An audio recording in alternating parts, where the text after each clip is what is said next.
महाराष्ट्र करूया सुरू. कसं वाटतं सगळ्यांना? आणि आत्ता तुम्ही सगळे उमेदवार आहेत. हां, ती आजाची गाडी, ती कॉन्टेस्ट तिथे ठेवली. कसं वाटतं सगळ्यांना? आत्ता सगळे उमेदवार आहात. 16 तारखेला परत जिंकून नगरसेवक बनून यायचं आहे. मला वाटतं एक छान समीकरण आपलं जुळलेलं आहे. एकंदर मुंबईत जर आपण पाहिलं तर शिवसेना, उद्धव बाळासाहेब ठाकरे पक्ष, मनसे आणि राष्ट्रवादी काँग्रेस पवारसाहेबांची, हे तिन्ही आपण पक्ष एकत्र आलेलो आहोत. आपल्या सर्वांना माहिती आहे आपण काय ताकदीनं लढा देत आहोत. आपल्या सर्वांना हे देखील माहिती आहे की समोरून सगळं काही वापरलं जातं, साम दाम दंडभेद सगळं वापरलं जातं. आणि मी हे नेहमी सांगतो की तन मन धन ह्या लढाईमध्ये तन आणि मन आपल्याकडे आहे, धन हे सगळं त्यांच्याकडे. आणि अर्थात त्यांच्याकडे असल्यानंतर तो वापर तो होणार आहे. आपल्या सर्वांना माहिती आहे ते कसे काय काय वाटप त्याचं चालू आहे. मग कुठे ताटं वाटत आहेत, कुठे वाट्या देत आहेत, कुठे काय पैसे देत आहेत, हे सगळं चालू राहणार. निवडणूक आयोग आता किती कोणाच्या बाजूनी राहणार वगैरे हा सगळा एक वेगळ्या गोष्ट आणि वेगळी एक हे आहेच, कथा आहेच. अनेक ठिकाणी आपल्या उमेदवारांना फोन देखील येत आहेत, धमक्या देखील येत आहेत की तुम्ही विड्रॉ व्हा, नाहीतर असं करू, नाहीतर तसं करू, नाहीतर. आणि हे फक्त मुंबईत नाही तर अनेक शहरांमध्ये होते. काल आपले नेते अंबादास दानवेजींनी देखील काही गोष्टी ट्विट करून सांगितलेल्या आहेत.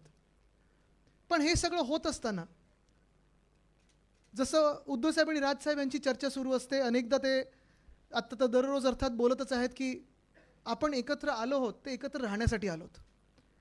आणि निवडणूक आपण लढत आहोत ते जिंकण्यासाठी लढत आहोत, मुंबई वाचवण्यासाठी लढत आहोत.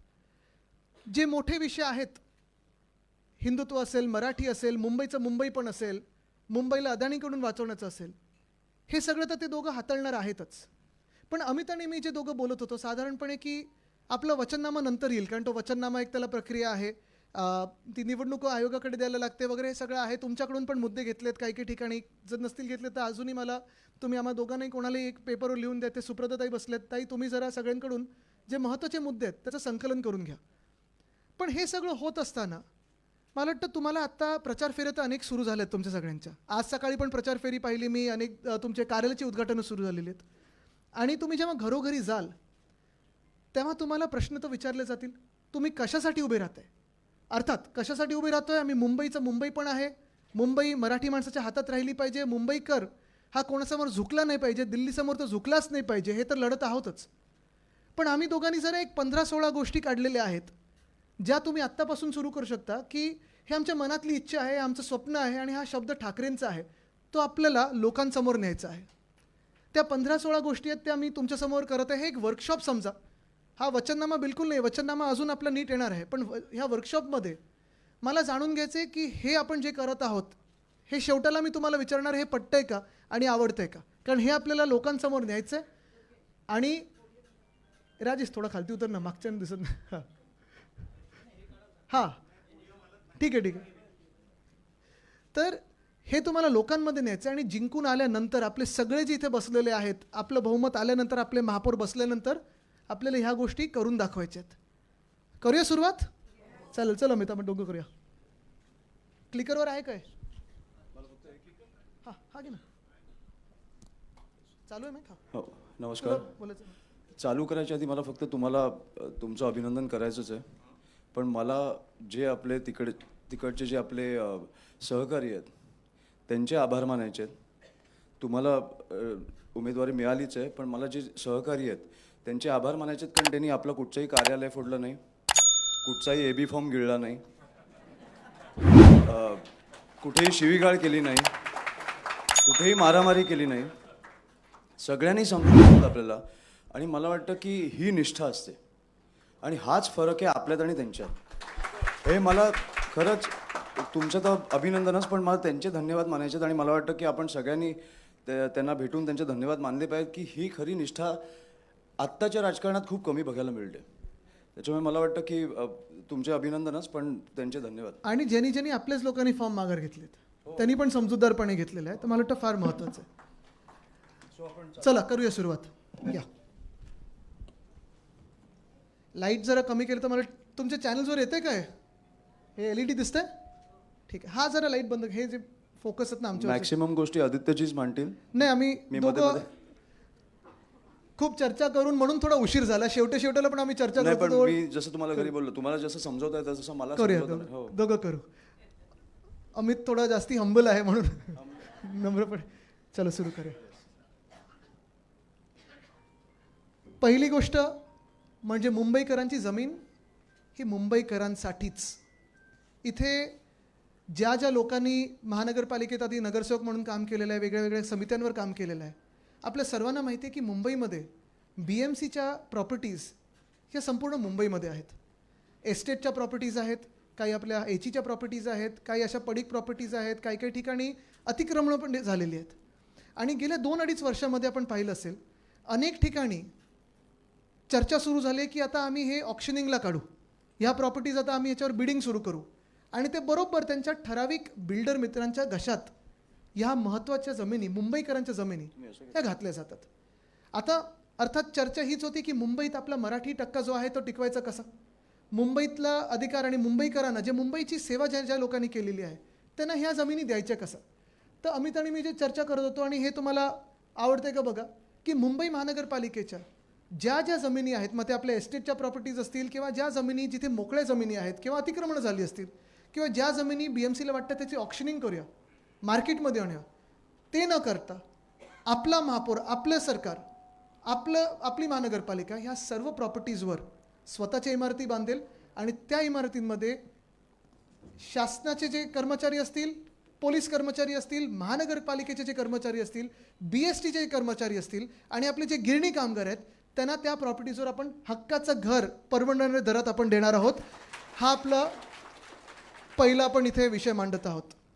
तसंच स्वतः अमित तू जे सांगत होता काल मला, गृहनिर्माण प्राधिकरण बेसिकली पुढच्या 5 वर्षात आपल्याला जे मुंबईमधनं हकललं जात आहे तसं आपण सगळं बंद करून मला वाटतं पुढच्या 5 वर्षात 1,00,000 घरं हे मला वाटतं परवडणाऱ्या किमतीत आपण मराठी लोकांना देणार आहोत.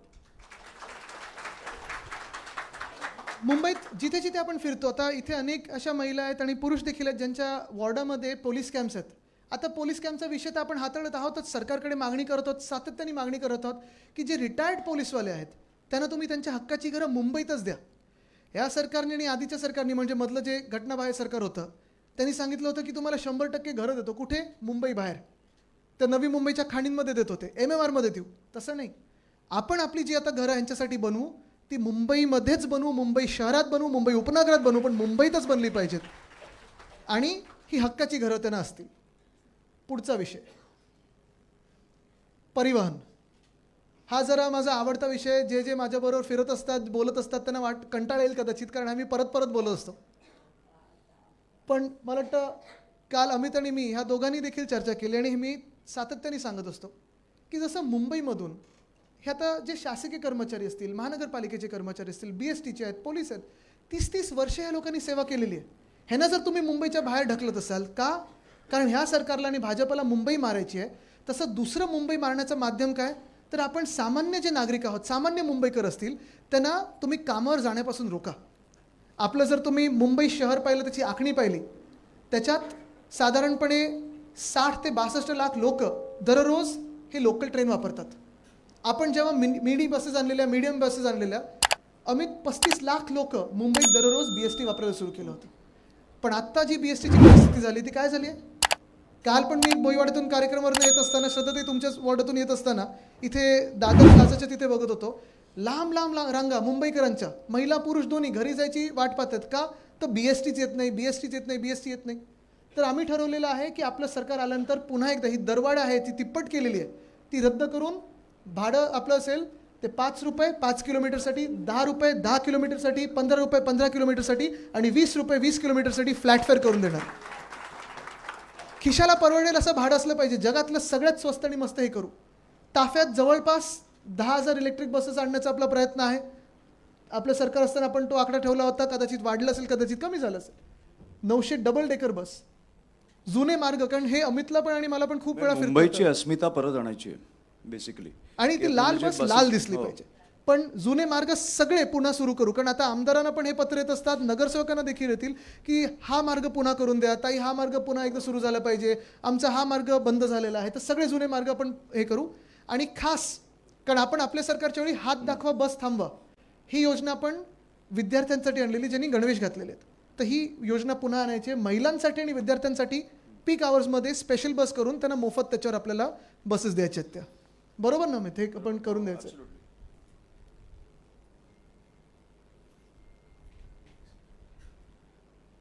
सार्वजनिक आरोग्य, मुंबई महानगरपालिका कदाचित एकमेव आहे जी स्वतःची 4 वैद्यकीय महाविद्यालय अजूनही चालवतं. आणि हे एकमेव नुसतं महाराष्ट्रात नाही तर देशात किंवा जगभरात असेल की मेडिकल कॉलेज स्वतःचे 4 असणारे ही एकमेव महानगरपालिका आहे, ज्याची आपण आखणी पाहिलेली आहे. पण आता तिथे थांबायचं नाही आहे. जे अमित आणि मी बोलत होतो, कारण अनेक तरुण विद्यार्थ्यांना मुंबईत सेवा करण्याची किंवा मुंबईत इंटर्नशिप करण्याची, मुंबईत पेशंटची सेवा करण्याची संधी पाहिजे असते. तर काल आम्ही ठरवलं होतं, काल आम्ही जरा अभ्यास केला म्हणजे पुढच्या मागच्या आठवड्यात, आणि 5 नवीन वैद्यकीय महाविद्यालय आपण मुंबईत आणायचे आहेत. शताब्दी आहे, गोवंडीचं शताब्दी कांदिवली आहे, MT अगरवाल आहे, भगवती आहे, राजवाडी आहे. ही 5 जे हॉस्पिटल आहेत, आत्ता गेल्या 2-2.5 वर्षात आम्ही पाहतोय सतत चर्चा सुरू आहे की ह्याला प्रायव्हेटाईज करणार. पण ही आपली आहेत, ह्या मुंबईकरांची आहेत, परवडणारी हॉस्पिटल असायला पाहिजेत. आणि जी आपली आहे, मुंबईकरांची आहेत, मुंबई महानगरपालिकेची, ती प्रायव्हेट हातात जायलाच कशाला पाहिजे. जगातले सर्वात चांगले सर्वोत्तम डॉक्टर्स हे आपल्या हॉस्पिटलमध्ये जोडलेले आहेत. मग आपली जी सेवा असते जवळपास सगळं मोफत आहे. ते हे 5 नवीन आपण मेडिकल कॉलेजेस सुरू करायचे आहेत. त्याचसोबत आपले स्वतःचे ॲम्ब्युलन्स सुरू करायचे. कारण आता 108 सेवा, मला माहीत नाही मुंबईत तुम्हाला दिसते का कुठे, मला तरी दिसली नाही एकसुद्धा, बंद पडल्यासारखीच आहे. बरोबर ना. तर आपल्याला आपली मुंबई महानगरपालिकेची ॲम्ब्युलन्स सेवा सुरू करायची. हेल्थ टू हे 24 तास सिनियर सिटीजनसाठी हेल्थ टू होम ही सेवा सुरू करायची. आणि अमित, तुला जे सांगायचं होतं ते नाही, हा विषय माझ्या खूप जवळचा आहे, कारण मी स्वानुभवातनं सांगतोय. महानगरपालिकेमार्फत आपण एक कॅन्सरचं रुग्णालय एक चालू केलं पाहिजे. कारण मला कळतं की ह्या आजारातनं जाताना पहिल्या काही दिवसात डिटेक्शन, जे आपल्याला लवकर डिटेक्ट करता येतं हा आजार, हे किती महत्त्वाचं असतं आणि ह्याच्याने किती जीव वाचू शकतात. कारण हा देशभर आणि देशभर नाही तर आय थिंक जगभर पसरतो आहे हा आजार. त्याच्यामुळे एक कॅन्सरचं रुग्णालय हे महानगरपालिकेचं असणार. आणि मला माहिती आहे की टाटा आणि असे अनेक रुग्णालय आहेत, पण ते कमी पडतात कुठेतरी. मला वाटतं की अशा आंतरराष्ट्रीय दर्जाचं, जिकडे अर्ली डिटेक्शन येतं आणि तुम्हाला सगळे तुमचे उपचार केले जातील, असं आपण एक रुग्णालय तयार करणार आहोत. पुढचा विषय आहे शिक्षणाचा. हा देखील ज्यांनी शिक्षण समितीवर काम केलं त्यांना मी किती हैराण केलं हे माहिती आहे. कारण हे सगळ्यांचंच आपलं स्वप्न आहे की जे जिंकून येतात, आणि तुम्ही नगरसेवक सगळे झाल्यानंतर अनेक लोक जसे आमच्याकडे येतात तसं तुमच्याकडे येणार की ताई किंवा साहेब आम्हाला एक पत्र द्या, ह्या शाळेत आम्हाला ॲडमिशन पाहिजे, त्या शाळेत आम्हाला ॲडमिशन पाहिजे. प्रायव्हेट शाळा असतात. पण माझं जे स्वप्न होतं की हे सगळं आपल्या मुंबई महानगरपालिकेच्या शाळांसाठी झालं पाहिजे. साधारणपणे 2018-19च्या वेळी जेव्हा आपण मुंबई पब्लिक स्कूल ही संकल्पना आणली, त्यानंतर 4000 सीटसाठी आपल्याला 10,000 ॲप्लिकेशन झाले, लॉटरी काढायला लागली. आणि आपल्याला माहिती आहे की मुंबई पब्लिक स्कूलसारख्या शाळा देशात नसतील अशा आपण करून दाखवलेल्या आहेत. मग त्याच्यात SSC बोर्ड आहे, IB आहे, IGCSE आहे, CBSE आहे आणि ICSE आहे. पण हे सगळं होत असताना मराठी अनिवार्य आहे. 3.25 लाख विद्यार्थी ह्या शाळेमध्ये शिकतात. हे मला वाटतं GR पण उद्धवजींनीच काढलेला, हो, आपल्या वेळेस हो. काढलेला. आणि ह्या शाळेंमध्ये तो पण आता मला वाटतं रद्द केला, तो रद्द केला, तो स्थगित केला ह्याने. आणि ह्या शाळेंमध्ये English, semi English, Hindi, Marathi, Gujarati, Urdu, Tamil, Telugu, Kannada ह्या सगळ्या भाषांमध्ये शिकवलं जातं. पण हे करत असताना सगळ्यात मोठी जी चिंता जी अमितकडे पण येते आणि माझ्याकडे पण येते की 10वी नंतर काय. आणि म्हणून आमचं दोघांचं स्वप्न आहे आणि जे आपण करणार हा आपला शब्द आहे की मुंबई महानगरपालिकेचं ज्युनियर कॉलेज देखील आपण काढू. म्हणजे ज्युनियर KG ते 12वी हे आपल्याला 12वीपर्यंत विद्यार्थ्यांना टेन्शन नाही, टेन्शनमुक्त विद्यार्थी. म्हणजे परीक्षा द्याव्या लागतील, मार्क मिळवावे लागतील, पण ॲडमिशनचं टेन्शन नाही आणि आपल्या विद्यार्थी सेनेला आंदोलन करण्याची गरज नाही लागणार. बरं, अजून एक महत्त्वाचा प्रश्न जो सगळीकडे दिसतो तो परत जसं हॉस्पिटलचे प्लॉट आहेत, कुठचेही प्लॉट, आत्ताचं सरकार जे आहे त्याची एकच बोलीभाषा आहे की काही दिसलं की घाला बिल्डरांच्या घशात. ते आपण करून देणार नाही. आणि तिसरं म्हणजे बोलतो मराठी हे आपण सगळ्या शाळांमध्ये सुरू करू. अर्थात डिजिटायझेशन आलेलं आहे, सगळं काही आहे, पण मला वाटतं हे शाळेनंतर ज्युनियर कॉलेजचा आम्हाला वाटतं फार महत्त्वाचं आहे. आपल्याला पण जर वाटत असेल तर मला वाटतं तो विषय खूप महत्त्वाचा, ज्वलंत आहे. आत्मसन्मान. अमित, तू सांगणार होतं की सुरू करू? जे आपल्याकडे आपण पाहतो, अनेक महिला लोकांच्या घरी ज्या काम करतात, घरकाम करणाऱ्या महिला आहेत, बरोबर, त्या बिचारे दिवसभर काम करतात, मेहनत करत असतात, पण त्यांना जे काही मिळतं, पगार असेल किंवा सॅलरी असेल, ती खरोखर तेवढी पुरते का? आणि पुरत जरी असली तरी मला वाटतं त्यांचा जो श्रम आहे, त्यांची जी मेहनत आहे, त्याला आपण सन्मान देणं गरजेचं आहे. आणि म्हणून ज्या ज्या महिला घरकाम करतात त्यांना आपण नोंदणीकृत करून त्यांना आपण महिन्याला 1,500 रुपये स्वाभिमान निधी म्हणून आपण देणार आहोत. त्यांचं रजिस्ट्रेशन करू. ह्यांच्यासारखं लाडकी बहीण भाऊ असा घोळ नाही घालायचा आपल्याला. आरामात करू आपण. हे निवडणुकीसाठी नाही आहे, घाईघाईत करायचं नाही, पण हे आपलं सरकार आल्या आपल्याला ह्याच्यावर काम सुरू करायचं. आपल्या ज्या कोळी मच्छीमार बहिणी आहेत, ज्या तसंच मेहनत करतात, पण त्यांना देखील आपल्याला एक आधार म्हणून स्वाभिमान निधी द्यायचा आहे. काही महिने असे पण असतात जेव्हा काहीच उत्पन्न नसतं, तेव्हा मॉन्सूनचे म्हणजे पावसाळ्याच्या वेळी वगैरे त्यांना आपण 12 महिने देखील तसंच आपण एक ते करणार आहोत. परत परवान्यांसाठी नवीन परवाने जे कोळी महिला आहेत त्यांच्यासाठीच, आणि परवाने ट्रान्सफर करायला त्यांच्याच समुदायामध्ये, बाहेर नाही, पण ते पण ह्या हेमांगितांकडून म्हणजे कोळीवाड्यांकडून मला आता सपोर्ट मिळाला आहे. कोणाकडे कोळीवाड्यात जरा हातवरती करून सांगा. धन्यवाद. पण तुम्ही राहिलं पाहिजे, कारण जर मतं नाही मिळाली तर कोळीवाड्यांना, आपल्याला आठवत असेल मिंदे सरकारला कशात टाकायचं होतं, क्लस्टर पॉलिसी. हां, आणि तिथे बिल्डरांना ते 8 की 9चा FSI देणार आहेत. तसं न होता कोळीवाड्यांमध्ये कोळी बांधवांना काय पाहिजे, कोळी भगिनीनं काय पाहिजे तेच झालं पाहिजे, बिल्डरांना पाहिजे ते नाही झालं पाहिजे. अर्थात पुढे जे कष्टकरी मुंबईकर, आपल्याला आठवत असेल शिवभोजन थाळी आपण महाराष्ट्रभर सुरू केली होती. तेव्हा कोविडच्या काळात आपण 5 रुपयावर आणली, काही काही ठिकाणी मोफत पण केली. तसंच मासाहेब किचनमधून आपण मुंबईत 10 रुपयात नाश्ता आणि दुपारचं जेवण आपण सगळ्या कष्टकरी मुंबईकरांना दिलं. अमित, सो बेसिकली हा पण माझ्या जवळचा मुद्दा आहे, कारण माझ्या घरी मुलगा आहे. पाळणा घर. आपण सगळे काम करतो. मला वाटतं महिला पुरुष आज सगळे काम करायला लागलेत. स्त्रिया कुठेतरी घर पण चालवतात आणि काम पण करतात. कुठेतरी मुलांना एक दिवस म्हणजे कामाला गेल्यावर कुठेतरी ठेवायला जागा नसते. तिकडे आपलं पाळणा घर येतं, जे आपण पाळणा घर सगळीकडे सगळ्या विधानसभेत चालू करणार आहोत, की तुम्ही त्या मुलाला तिकडे ठेवू शकता. आणि फक्त ठेवू नाही शकत, तर तिकडे त्यांची काळजी तुम्ही तुमच्या आईवडिलांकडे ठेवली तशी घेतली जाणार. त्याच्या न्यूट्रिशनची काळजी घेतली जाणार. तो काय खातो ह्याच्यापासून बघितलं जाणार. खेळणी वगैरे असणारच, पण तिकडे तुम्हाला स्त्रियाला कामाला जाताना कुठचाही स्ट्रेस घेऊन जायला लागणार नाही. त्याच्यामुळे तुमचा सगळा स्ट्रेस तो निघून जाणार आहे. असे पाळणाघर आपण चालू करणार आहोत. आणि दुसरं म्हणजे सॉरी, एकच ह्याच्यात महत्त्वाचा मुद्दा म्हणजे जे आम्ही परत सकाळी पण याच्यावर बोलत होतो, कारण पाळणाघर हा विषय जो आहे तो खूप लोकांना आपल्याला वाटतं, अरे तिथे खरोखर काळजी घेतली जाईल का, एक्झॅक्टली तिथे काळजी घेणारे कोण असतील वगैरे. तर अमितच्या मनात जे आहे ते एवढं त्यांनी प्रॉपर प्लॅनिंग केलं आहे की खरोखर जसं शाळेंमध्ये किंवा जागतिक कुठच्या संस्थेने काम करावं असं ते प्लॅनिंग करून आपण ठराविक जागी वॉर्डमध्ये, जागतिक नाही, तुम्ही तुमच्या आईवडिलांकडे आईवडिलांनी, बरोबर, तुमचं दुसरं घर असणार आहे ते. तर ती काळजी घेणार आहे. तर किती लोक पाळणाघरावर विश्वास ठेवू शकतील हा माझा त्याला प्रश्न होता. पण हे आम्ही खूप ब्रेनस्टॉर्मिंग करून हे मुद्दे ह्याच्यात आणलेले आहेत. आणि दुसरं म्हणजे शौचालय. म्हणजे शौचालयांची परिस्थिती तुम्ही बघितली असेल. म्हणजे मला कळत नाही की आजपर्यंत हे का नाही होऊ शकलं, पण प्रत्येक 2 किलोमीटरला महिला पुरुषांसाठी आंतरराष्ट्रीय दर्जाचं शौचालय आपण चालू करणार आहोत. आणि महिलांसाठी तिकडे फ्री सॅनिटरी पॅडची पण एक वेंडिंग मशीन असणार आहे. म्हणजे तुम्हाला कुठचीच काळजी घ्यायची नाही आहे. आणि मला वाटतं की कुठेतरी पुरुष पण आता शौचालयात गेल्यावर विचार करतात की करू की नको. महिलांचे काय हाल होत असतील हे मला विचार पण नाही करू शकत. त्याच्यामुळे आपण आंतरराष्ट्रीय दर्जाचे आपण करणार आहोत. मला वाटतं पण ते एक शौचालय बनवून मला वाटतं दाखवलं पाहिजे लोकांना की कसं होऊ शकतं.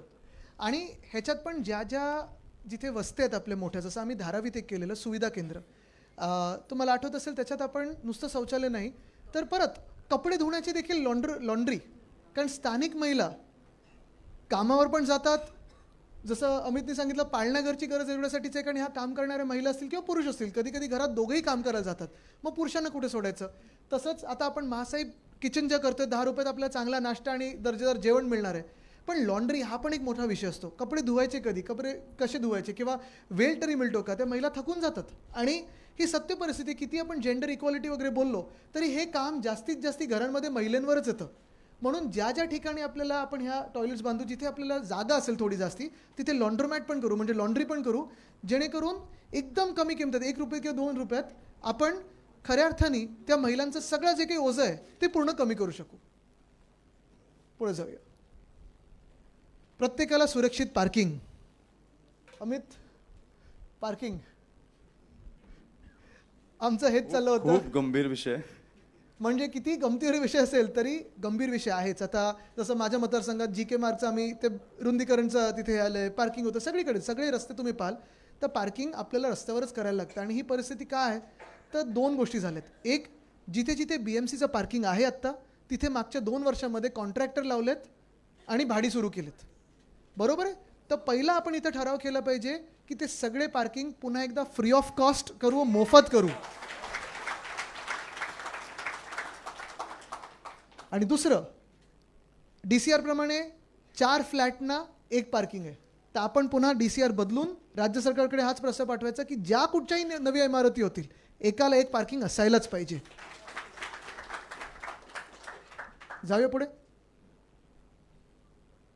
स्वयंरोजगार हे अर्थात महत्त्वाचा विषय आहे, कारण रोजगार आपल्याला माहिती आहे गेल्या 10 वर्षात 12 वर्षात अच्छे दिन येणार करून तरुण थकून गेलेत.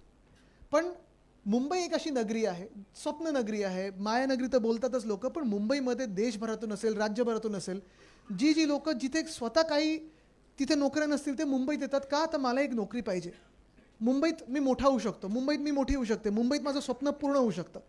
हे जे स्वप्न बघून येणारी लोक आहेत त्यांना आपण आपल्या मागच्या काळात स्माईल नावाची एक इन्स्टिट्यूट सुरू केली होती, स्टार्टअप सेल सुरू केलं होतं.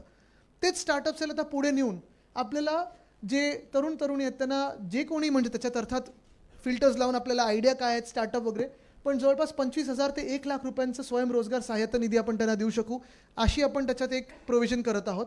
आणि दुसरा विषय म्हणजे आत्ता घरी तुमच्या काही असतं, पार्टी वगैरे असते किंवा घरी कोण जेवायला येतं, स्विगी, झोमॅटो, ब्लिंकिट किती लोक करतात? आपण तर करतोच. पण काल 31 तारखेला आणि 25 तारखेला त्यांनी बंद पुकारला होता. कारण ते ज्या परिस्थितीत काम करतात, 10 मिनिटाचं प्रेशर असतं, ते पोचले नाही तर त्यांचा पगार कापला जातो, बाईक जप्त केली जाते. हे सगळं न होता मला वाटतं अखिल तुम्ही पण हा विषय गिग वर्कर्सचा आम्हाला अधिवेशनात घ्यायला सांगितलं होतं.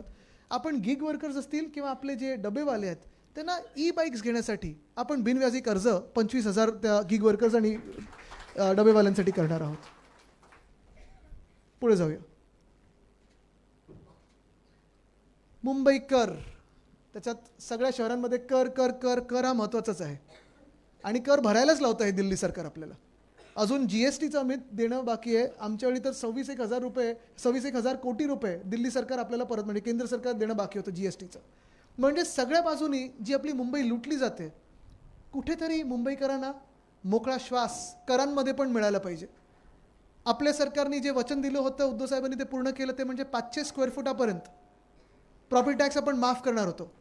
पण मला वाटतं आज आपण ठराव केला पाहिजे इथे की जेव्हा आपलं सरकार बनेल तेव्हा 700 स्क्वेअर फुटापर्यंत जी घरं आहेत त्याचा मालमत्ता कर रद्द करून टाकायचा आहे. आणि अर्थात दुसरं म्हणजे तुम्हाला माहिती आहे अदानी कर लावणार आहेत, कचरा कर. ते भाजपचं स्वप्नच आहे की मुंबईकरांवर अजून एक कर लावायचा. तुम्हाला आठवत असेल जेव्हा आपण कोस्टल रोड केला, कोस्टल रोड अजूनही ते आपलं स्वप्न आणि आपली स्वप्नपूर्ती, टोल लावलेला नाही आहे, मुंबईकरांवर छुपा कर लावला नव्हता, हिडन टॅक्स कुठचाही नव्हता.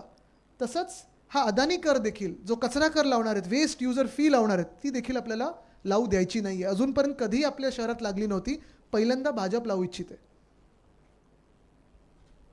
पुढे जाऊ.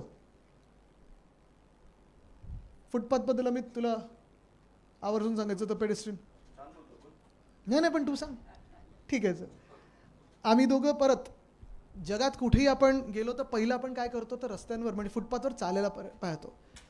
आपण आपल्या काळात देखील पेडेस्ट्रीयन फर्स्ट ही पॉलिसी आणलेली. आत्ता खरं तर अमित आणि मी तिथून इथपर्यंत चालत यायला पाहिजे होतं, पण झालं आहे असं की सगळीकडे जी काही कामं, खोदकाम, सगळीकडे बिल्डरांची काम, कॉन्ट्रॅक्टरची कामं, सगळीकडे बॅरिकेड्स लागलेत, धूळ, पूर्ण साम्राज्य आपण पाहतो तर खड्ड्यांचं आणि धुळीचं साम्राज्य झालेलं आहे.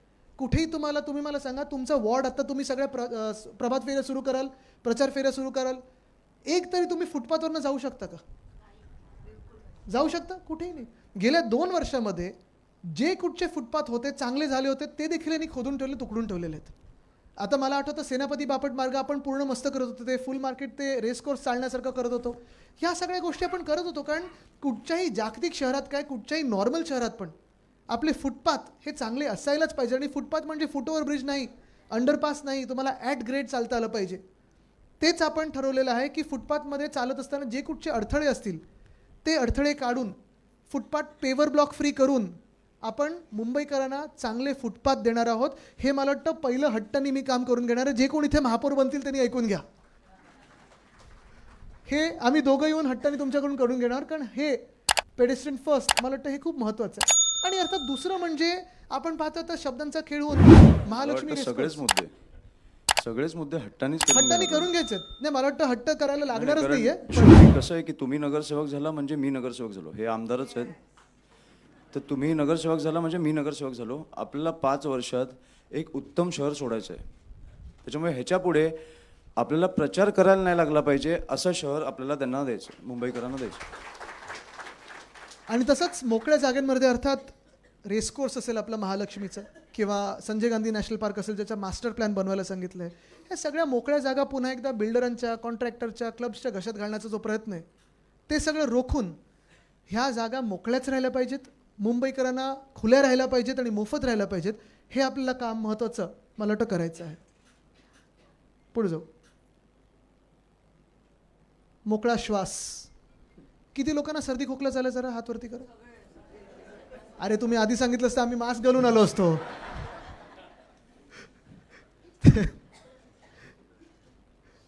काय करायचं आता? बरं हा सर्दी खोकला कशामुळे झालाय? जे काय करायचं आपणच करायचं आता. पण हा महत्त्वाचा विषय पुन्हा एकदा तुम्हाला सांगतो. आपण दिल्लीबद्दल बोलतोय. अर्थात दिल्लीमध्ये AQI मुख्यमंत्र्यांना वाटतं टेम्परेचर आहे. त्यांना पहिले AIQ बोलत होत्या, मग AQI झालं, हे सगळं झालं. पण ही गमतीचा जरी भाग सोडला तरी परवा IQ कमी असल्यामुळे तशा गोष्टी होतात. पण ते आपले ऐकू नाही आलं असून. पण हे जरी गमतीचा भाग जरी सोडलात तरी महत्त्वाची गोष्ट हीच आहे की मुंबई असेल, पुणे असेल, ठाणे असेल, नाशिक असेल, सगळीकडेच आपण पाहतोय धुळीचं साम्राज्य, फॉग, स्मॉग हे सगळीकडे दिसायला लागले. काल सकाळी 5:30 वाजता पाऊस झालाय. महिना कुठचा झालोय? जानेवारी. आता हे वातावरणीय बदल, पर्यावरणाचा धोका, हे तसं पाहायला गेलं तर अमित आपण एकत्र यायच्या आधी पण आपण दोघं आपल्या आपल्या मार्गाने बोलतच होतो. तू पण बीच क्लीनअप करत होता, मी पण करत होतो. झाडं लावण्याचा विषय असेल, कांदळवनाचा विषय असेल. मला वाटतं तसं ठाकरे परिवार. नाही पण आदित्य, मला सगळ्यात जास्त भीती काय वाटते माहिती आहे का? आता तू तपोवनला जाऊन आला, हो निवडणुकीच्या तोंडावर एवढा तिकडे विरोध असताना तपोवनमध्ये 1500 का काहीतरी झाडं कापणार आहेत. सगळे लोक बोलतात तिकडची, आणि तिकडचा एक जबाबदार मंत्री येऊन बोलतो की आम्ही कापणार. हा जो माज आहे ना, हा आपल्याला काढायचा आहे कुठेतरी. माज कापायचं, माज काढायचा आहे कुठेतरी. की तुम्ही लोकांचं ऐकत नाही आहे, तुम्ही झाडं कापताय, तुम्ही काय आता कोणाला देणार आहेत आपल्याला माहितीच आहे ती जमीन अडाणींना. सो त्याच्यामुळे ह्या गोष्टी आहेत ना, हा जो घमंड आहे ना त्यांचा, तो तोडायचा आहे आपल्याला. बरोबर. आणि हे करत असताना गेले 2-2.5 वर्ष मी सातत्याने सोशल मीडियावर स्वतः अधिवेशनात पण मुख्यमंत्र्यांना पण सांगितलेलं आहे की तुम्हाला बाकी काही करायचं नाही आहे. जर तुम्हाला प्रदूषण मुंबईत कमी करायचं असेल तर आपल्या सरकारच्या वेळी मुंबई पर्यावरण किंवा मुंबई क्लायमेट ॲक्शन प्लॅन, कृती आराखडा जो आपण बनवला होता ते जरा चाळून पहा. त्याच्यात शॉर्ट टर्ममध्ये, मीडियम टर्म आणि लॉंग टर्ममध्ये काय काय करायचं नाही आपण तयार केलेलं आहे. मुंबईकरांना, लाखो मुंबईकरांना विचारलेलं आहे, संस्थांना विचारलेलं आहे, अभ्यास केलेला आहे. तसंच नाशिक क्लायमेट ॲक्शन प्लॅन केलं आहे, सोलापूरचं केलं आहे, पुण्याचं केलं आहे.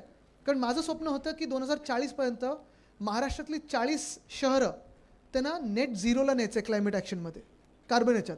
पण पुन्हा एकदा जेव्हा आपलं सरकार येईल तेव्हा अर्थात इलेक्ट्रिक बस असेल, पब्लिक ट्रान्सपोर्ट असेल, कांदळवन वाचवणं असेल, जे आपण अमित 11 महिन्यामध्ये 15,500 हेक्टर आपण मॅनग्रोव्ज वाचवले होते आपल्या सरकारच्या वेळी. अशा काही काही गोष्टी ह्याच्यानेच AQIला नियंत्रण होणार. हे जे काही फवारणी वगैरे करतात ना, कधी वाटलं डीप क्लीन सुरू, हा असं नाही होत. ह्याला एक पूर्ण आराखडा आपण बनवला होता, तो मुंबई क्लायमेट ॲक्शन प्लॅन. कारण हा मोकळा श्वास हा फक्त आपल्याला नाही तर मुंबईत जे कोणी येतं, 1 दिवसासाठी पण येतं, ते पण सांगतात अरे मला सर्दी झाली. आम्ही तर रोज ॲलिग्रा वगैरे घेऊन जगतोय. पण मुंबई असेल, दिल्ली असेल, कुठे ना कुठेतरी आपल्याला पर्यावरणाचा विचार हा करायला लागेल. कुठचंही चांगलं शहर जिथे तरुण तरुणी जातात, नोकऱ्यांसाठी जातात, नवीन गुंतवणूक जाते, ते शहराचा दर्जा काय आहे, मोकळ्या जागा आहेत का, शाळा चांगल्या आहेत का, आरोग्य सुविधा कशी आहे, फुटपाथ कसे आहेत, हवामान कसं आहे, हे पाहून जातात. आणि हे जर करायचं असेल तर आपल्याला जी आपली पंचतंतू आहेत, पंचमहाभूत आहेत, ते वाचवण्यासाठी पुन्हा एकदा आपल्याला मुंबई क्लायमेट ॲक्शन प्लॅन हे आपल्याला आणायला लागेल. तर AQI असेल आणि दुसरी माझं म्हणणं आहे, हे एका दिवसात नाही होणार. हे काम आहे. सो माझं म्हणणं आहे, हे आपल्यासाठी नाही करत होत आपण. आपल्याला त्याचा फरक पण नाही पडत. आपण जस्ट खोकतो, सर्दी खोकला सगळं होतं, आपण गोळ्या घेऊन शांत बसतो. मला वाटतं आपल्या पुढच्या पिढीसाठी आपण हे केलं पाहिजे, कारण हे एका दिवसात होणारं काम नाही आहे. आदित्यजींचं आहे ते 2040चा आपला टार्गेट आहे. बरोबर, पण सुरू केलं पाहिजे. सुरू केलं पाहिजे. आणि दुसरं म्हणजे तुम्ही पाहाल, आत्ता पण त्यांनी जो मास्टर प्लॅन केला संजय गांधी नॅशनल पार्कचा, येऊर वगैरे जे मंत्र्यांचे बंगलेत ते वाचवण्यासाठी असेल, किंवा सगळ्यात महत्त्वाचं म्हणजे आत्ता जे उठसूट कन्स्ट्रक्शन चालू आहे, कुठेही आपण विकासाची कामं थांबवणार नाही, पण जिथे धुळीचं साम्राज्य आहे किंवा जे काही कन्स्ट्रक्शन आहे त्याला कन्स्ट्रक्शन मॅनेजमेंट प्रोग्राम एक आपल्याला सुरू करायला लागेल की तुम्ही कसं ते करू शकता, कशी धूळ उडणार नाही, हे सगळं आपल्याला पाहणं गरजेचं आहे. पुढे जाऊया. आर्थिक राजधानी, इन्फ्रास्ट्रक्चर. कारण आता काय आहे की ह्यांच्या वचननाम्यामध्ये खूप मोठ्या मोठ्या घोषणा येणार आहेत. आम्ही इथून बोगदा करू, वरतून फ्लायओव्हर करू, ह्याचं चौपदरीकरण करू, समुद्रातून रस्ता काढू वगैरे सगळं काही आहे. पण हेच लोक, हेच भाजपा मुंबई मारून पुन्हा एकदा तिसरी मुंबई आता आम्ही करू, चौथी मुंबई आम्ही करू, ह्या सगळ्या घोषणा करणार. आणि तिथे जिथे तिसरी मुंबई चौथी मुंबई आहे ती त्यांच्या आवडत्या टोळींनी जमिनी घेऊन ठेवल्यात. म्हणजे फायदा त्यांचा आणि नंतर फायदा भाजपचा आणि नंतर फायदा त्यांच्या कॉन्ट्रॅक्टर्सचा. पण आपली जी मुंबई आहे, मुंबादेवीची जी मुंबई आहे, मुंबईकरांची जी मुंबई आहे, त्याची काळजी कोण घेणार? आणि म्हणून आम्ही ठरवलेलं आहे की मुंबईचा पुनर्शोध, रिइन्व्हेंटिंग मुंबई. जवळपास पहिली गोष्ट म्हणजे BPTमध्ये 1800 एकर जागा ही आपली आहे, मुंबईची आहे. आणि ह्या जागेवर अधिकार कोण गाजवत आहे? तर केंद्र सरकार गाजवते, BPT गाजवते, जे दिल्लीत बसले. काय संबंध त्यांचा? तर 1800 एकरवर पुन्हा एकदा आपण आपला अधिकार तिथे मांडणार, ती जागा आपल्याकडे घेणार. म्हणजे घेणारच, मग कुठचीही ती लढाई असो, मग ती कोर्टात असो की कुठे रस्त्यावर असो, ती जागा घेतल्यानंतर त्या BPTमध्ये जे शिवडी आपलं BDD पासून सगळे जे जे लोक तिथे राहतात कुलाब्यापर्यंत 1800 एकरमध्ये, त्यांचा आपल्याला पुनर्विकास पहिला करायला लागणार. त्यांना चांगली दर्जेदार घरं द्यायला लागणार, तिथे मोकळी मैदानं करायला लागणार. तिथे आपण गिफ्ट सिटीसारखं, जसं गुजरातला त्यांनी गिफ्ट सिटी नेलं ना, तसंच आपल्याला इथे देखील इंटरनॅशनल फायनान्शियल सर्व्हिसेस सेंटर आणायला लागणार, आर्थिक केंद्र. तरच आपण ह्या मुंबईला पुढे बळ देऊ शकतो, ताकद देऊ शकतो. बरं, तिथे रस्ते बनलेले आहेत, रेल रोड बनलेला आहे. मग पुढचा तो मार्ग काय येतो? तर आपल्या मुंबईचा कोस्टल रोड आहे वेस्ट कोस्टला, ईस्ट कोस्टला जर हे आपलं पूर्ण रेल रोड आणि सगळे असेल तर नरिमन पॉईंट कफ परेडसारखा तो कनेक्टर आहे, तो शेवटचा आपण सुरू केला होता, तो ह्या सरकारने स्थगित केलेला आहे. गोरेगाव मुलुंड कनेक्टर जो आपण सुरू केला होता, ह्या सरकारने कॉन्ट्रॅक्टर बदलला, पैसे वाढवले, पैसे काढले, हे सगळं आहे. त्याला रिंग रोड मुंबईसाठी बनवणं गरजेचं आहे. आणि तिसरं म्हणजे ह्याच सगळ्या ह्याच्यात जे काही प्रकल्प आता सुरू झालेले आहेत, आपण पाहतोय प्रकल्प चाललेत. म्हणजे एका बाजूला आपला कोस्टल रोड मुंबईकरांचा, दक्षिण मुंबईतला, मुंबई महानगरपालिकेने उद्धव साहेबांनी भूमिपूजन केलं आणि आपलं सरकार असतं तर 2022पर्यंत पूर्ण झाला असता, ह्यांनी अजून लांबवलं, ठीक आहे. पण उत्तरेचा जो कोस्टल रोड आहे त्याच्यावर 4 टोल आहेत. MSRDC खात्याकडे ते कधीपासून आहे? 2014 पासून आहे. मंत्री कोण आहे? मिंदे. 4 टोल लावलेत, छुपे टॅक्स लावलेले आहेत आणि काम 2दा कॉन्ट्रॅक्टर बदलले, कालावधी वाढतच चालले, कुठेही काही काम झालेलं नाही आहे. प्रॉब्लेम मुंबईचा हाच आहे की आत्ता ज्यांच्या हातात सरकार आहे त्यांना इंटरेस्ट एवढाच आहे की काम अजून वाढवत कसं जायचं आणि ते वाढवतच जातात अमित. म्हणजे आता आम्ही कांदिवलीपर्यंत, आता दहिसरपर्यंत, आता पुढे दिल्लीपर्यंत, आता ताशकेंतपर्यंत, आता मॉस्कोपर्यंत काम काही होत नाही. नुसतं घोषणा होतात, कॉन्ट्रॅक्टर वाढतात आणि पैसे वाढतात. तर ते आपल्याला कालबद्ध पद्धतीने पूर्ण करून घ्यायचं आहे. हा विषय सोपा आहे. विजेचा BST अजूनही दर्जेदार वीज देते सगळीकडे. BSCला मारण्याचा जो ट्रान्सपोर्टमध्ये प्रयत्न आहे तसाच इलेक्ट्रिसिटीमध्ये पण प्रयत्न आहे. आणि आपण ठरवलेलं आहे की जे 100 युनिटपर्यंत BSTची वीज वापरतात त्यांना आपण वीज पूर्णपणे मोफत देणार आहोत, 100 युनिटपर्यंत. तसंच पूर्व आणि पश्चिम उपनगरात देखील आपण BSTची वीज पुन्हा एकदा कशी देऊ शकू ह्याच्यावर आपण काम सुरू करणार. कारण मुंबईची जी वीज आहे आत्ता 3-4 प्रायव्हेट कंपन्या बघतात. तसंच BSCच्या माध्यमातून आता ह्या सरकारने अदानीचे मीटर तुमच्या घरोघरी लावले असतील, काही ठिकाणी लावले ना. विरोध होतोय, विरोध करतोय आपण, पण ते घुसणार. ते घुसण्याचं रोखण्यापेक्षा आपल्याला हे करायला पाहिजे. पुढे जाऊ. प्रत्येकाला पाणी हक्क, डिसॅलिनेशन जे आपण काम सुरू केलं होतं, समुद्राचं पाणी गोड करायचं, ते ह्या सरकारने स्थगित केलं, मिंदे सरकारने स्थगित केलं, भाजपाने स्थगित केलं. का मला माहीत नाही. दर्जेदार पाणी मिळालं असतं, स्वस्त पाणी मिळालं असतं. आत्तापर्यंत हा प्रकल्प पूर्ण होऊन मुंबईला 450 मिलियन लिटर पाणी प्रतिदिन मिळालं असतं. पण हे काम स्थगित झाल्यामुळे परत एकदा पाण्याची टंचाई आहे, आपल्या वस्तींमध्ये बोंब आहे. तसंच पुढे जर पाहिलं तर रेन वॉटर पर्क्युलेशन पिट्स करणं गरजेचं आहे. प्रत्येक सोसायटीला आपण ते करायला लावणार आहोत. आणि सगळ्यात महत्त्वाचं म्हणजे आत्ताचे जे दर आहेत पाण्याचे ते तसेच स्थिर ठेवू आपण, ते वाढू देणार नाही. जग महाग होत चाललंय, सिलेंडर महाग होत चाललेत, सगळं काही जे केंद्र सरकार देते ते महाग होत चाललेलं आहे. पण आपण आपल्या मुंबईला परवडणारं कसं शहर ठेवायचं, आपल्या मुंबईकरांच्या खिशाला परवडेल कसं, त्याच्यावर आपण काम करत आहोत. पुढे जाऊया. युवा मुंबई, आणि तसं आपण पाहतोय प्रत्येक वॉर्डमध्ये आता टर्फ्स येत आहेत, सगळं काही येतं आहे. अमित आणि मी कधी कधी तुम्ही पाहता कधी फुटबॉल, कधी क्रिकेट वगैरे असं सगळं करत असतो. पण तरुण मुंबईकर जे आहेत अनेकदा हे टर्फ्स बुक करू शकत नाहीत, कारण 3,000 पर तास, 4,000 पर तास. तर आपण असं ठरवलेलं आहे की मोठे स्पोर्ट्स कॉम्प्लेक्स ठीक आहे आपण करू, ईस्ट कोस्टवर करू, सगळीकडे करू. पण प्रत्येक वॉर्डात आपल्याला मिनी स्पोर्ट्स कॉम्प्लेक्स करायला लागतील, बहुउद्देशीय स्पोर्ट्स कॉम्प्लेक्स करायला लागतील. म्हणजे तुम्ही पिकलबॉल पण खेळू शकता, तुम्ही बॅडमिंटन खेळू शकता, बास्केटबॉल खेळू शकता, ते करू. आणि हे खूप महत्त्वाचं आहे. मुंबईत अनेक आता म्युझिक कॉन्सर्ट्स व्हायला लागलेत, स्पोर्ट्स इव्हेंट्स होतात. आत्ता पण मेसी मेसी मेसी तुम्ही गोंधळ पाहिला असेल, तो काय होता. मी गेलो नाही सेल्फी काढायला, पण च्युइंगम खात. तर 18 ते 21 वयोगटातले जे कोणी मुंबईकर असतील, आपण असा एक कार्यक्रम रचणार आहोत की मुंबईत ज्या कुठच्याही मॅचेस होतील, फुटबॉल, क्रिकेट किंवा जागतिक स्तराच्या म्युझिक कॉन्सर्ट होतील, त्या ऑर्गनायझरनी मुंबई महानगरपालिकेला सगळ्या तिकिटांमधून 1% तिकीट हे मुंबई महानगरपालिकेला दिलं गरजेचं आहे. आणि ही तिकीटं आपण लॉटरी, ऑनलाईन लॉटरीच्या माध्यमातून तरुण मुंबईकरांना, तरुण तरुणींना मोफत देणार आहोत की जाऊन ते कार्यक्रम बघू शकतील.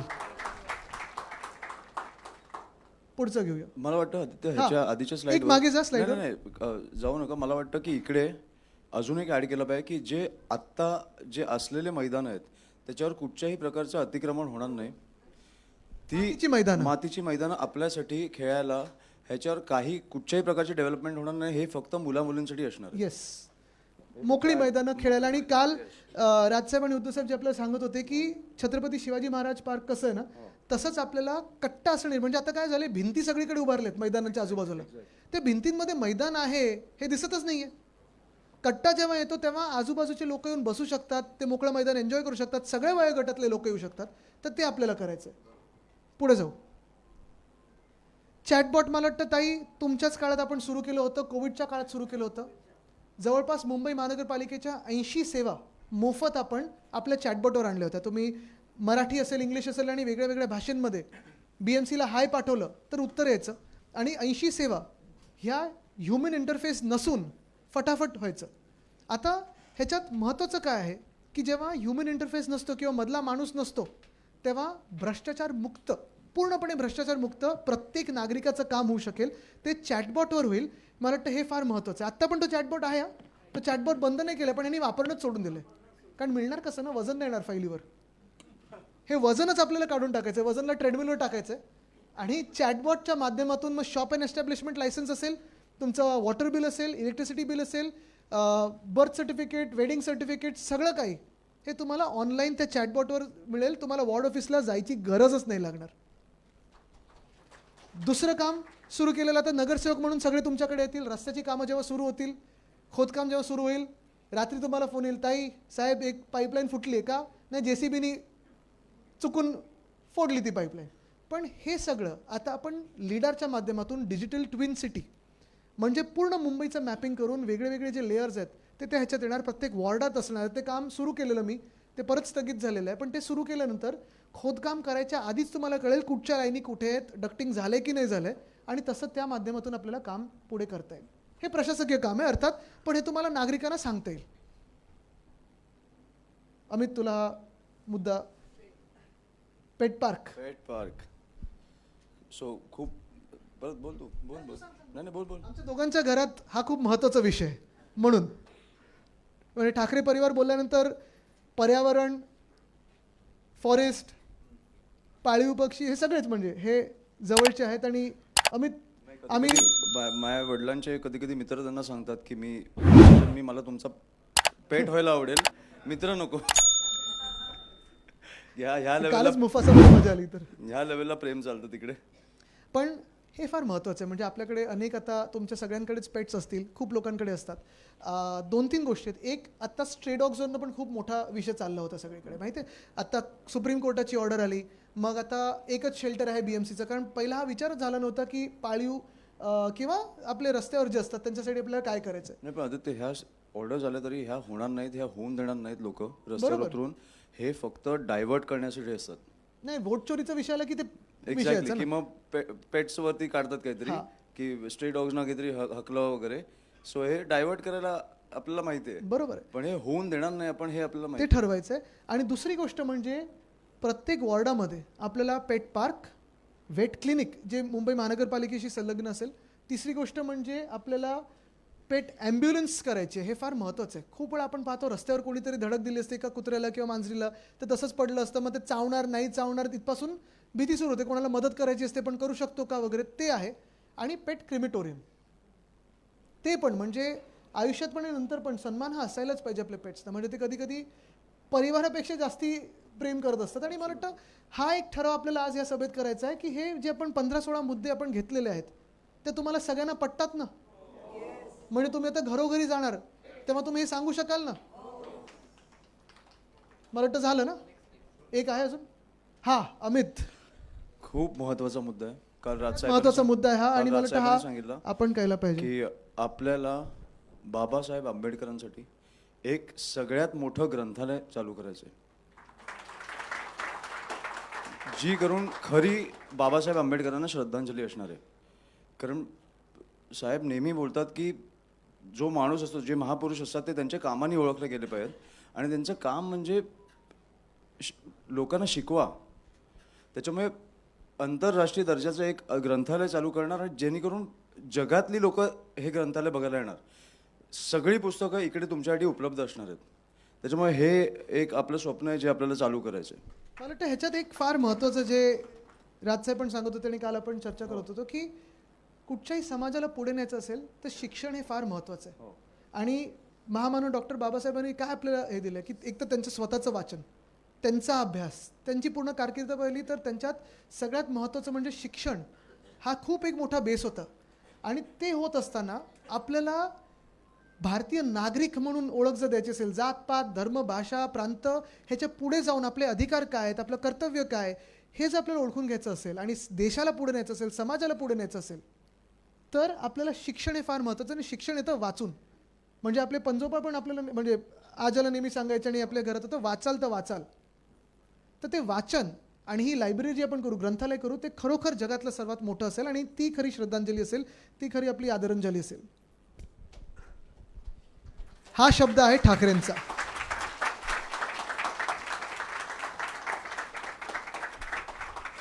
पटतंय सगळ्यांना एकमतानी? चला मग हा ठराव आपण दोन्ही साहेबांना आम्ही देतो. हा थोडा आमच्याकडून एक प्रयत्न होता की त्यांच्यासमोर हे जायच्या आधी आपल्यासमोर पण मांडायचं होतं. अर्थात त्यांना माहितीच आम्ही काय मांडतोय. पण मुंबईतून जे तुम्हाला प्रश्न येतील, मुंबईकरांचे जे प्रश्न येतील, आणि हे जे आपण जिंकून आल्यानंतर तुम्ही सगळे यशस्वी होणारच आहात, ते झाल्यानंतर पहिल्या दिवसापासून आपलं जे कामाला लागायचं आहे ते हे घेऊन लागायचं. नाही, मी बोललो तसं की तुम्ही नगरसेवक झाला म्हणजे मी नगरसेवक झालो. आणि आता उद्या परवा ह्यांचा जाहीरनामा येईलच की कुठेतरी 1,500 देत आहेत, 2,000 देत आहेत. ह्या कुठच्याही जाहीरनाम्याला बळी पडू नका. हे आपण जे करतोय ते आपल्या पुढच्या पिढीसाठी करतोय. आणि मला वाटतं की कुठेही 1,500-2,000 हजार घेण्यापेक्षा एक उत्तम शहर आपण सोडून गेलो, उत्तम आपल्या मुलामुलींसाठी मैदानं सोडून गेलो, तर कुठेतरी त्यांना पण बरं वाटेल. त्याच्यामुळे मला वाटतं की आपण ह्या कुठच्याही भूलचुकांना तुम्ही बळी पडू नका. की काहीही करतील ते, उद्या काही येईल. पण मला वाटतं की कुठेतरी जसं एक हे होतं की मी ब्लँक झालो होतं सध्या. पण जस्ट मी तुम्हाला सांगतो की आपल्याला 16 तारखेला मोठा जल्लोष करायचा आहे. आणि जल्लोषाच्या पहिल्या दिवसापासून कामाला लागायचं. मला वाटतं अमित, तू काहीतरी हेच मला- सांगत होता. नाही मला काहीतरी बोलायचं पण ठीक आहे. नाही, तू मला जे सांगत होता ते हेच होतं की महत्त्वाची गोष्ट म्हणजे मुंबईचा विश्वास ह्या फोटोवर आहे आत्ता.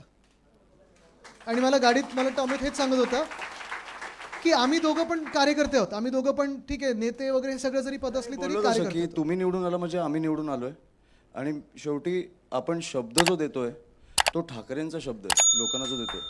त्याच्यामुळे आपण उत्तम एक शहर 5 वर्षांनी लोकांना देणार आहोत ही आपली गॅरंटी आहे. धन्यवाद. जय हिंद, जय महाराष्ट्र, वंदे मातरम. गर्जा हिंदुस्तान चॅनलला सबस्क्राईब करा आणि ताज्या घडामोडी जाणून घेण्यासाठी बेल आयकॉनवर प्रेस करा.